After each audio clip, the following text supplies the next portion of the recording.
So I'm going to go back to the outline, I'll read it, and then I'll put it on the board. And that's pretty much it for today. Those are the last big concepts. Okay, so there are 3 phases whereby this happens. This is talking about damage and how to stop it. So in the initiation phase, which is the start phase, you have the first reaction. This is caused by transition metals, UV light, or maybe other types of radiation. Okay, that's where you get a regular old happy,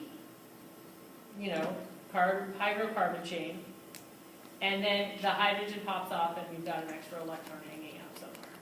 So it's unhappy. Propagation means the continuation of the chain. So what happens?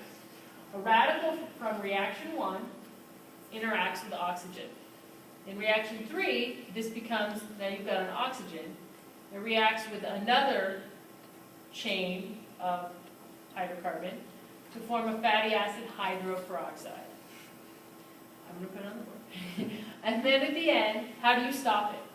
Either you run out of hydrocarbons, right? You literally just ran like a zipper through your entire phospholipid bilayer, or you run, which is self-quenching, or you run into an antioxidant. What does this do?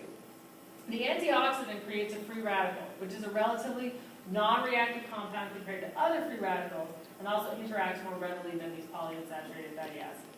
The tocopherol free radical can be reconverted using our ascorbic acid and our ascorbate or other options.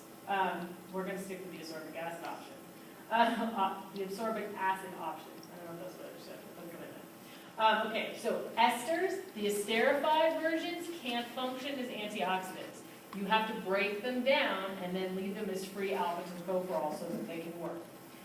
Conditions can make a big difference on reactivity, right? If we're talking about moving electrons and protons, we're talking about pH.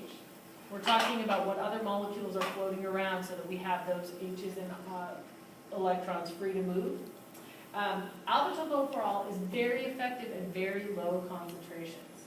Okay, so in alpha tocopherol, we're totally unsaturated, right? That chain is totally unsaturated. We're talking about taking a saturated chain and moving it to alpha tocopherol, which is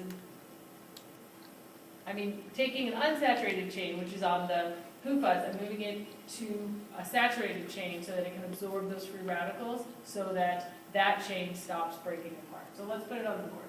Okay, so that'll take 2 minutes. All right. So let's go turn it off. Let's put this on the board. Okay,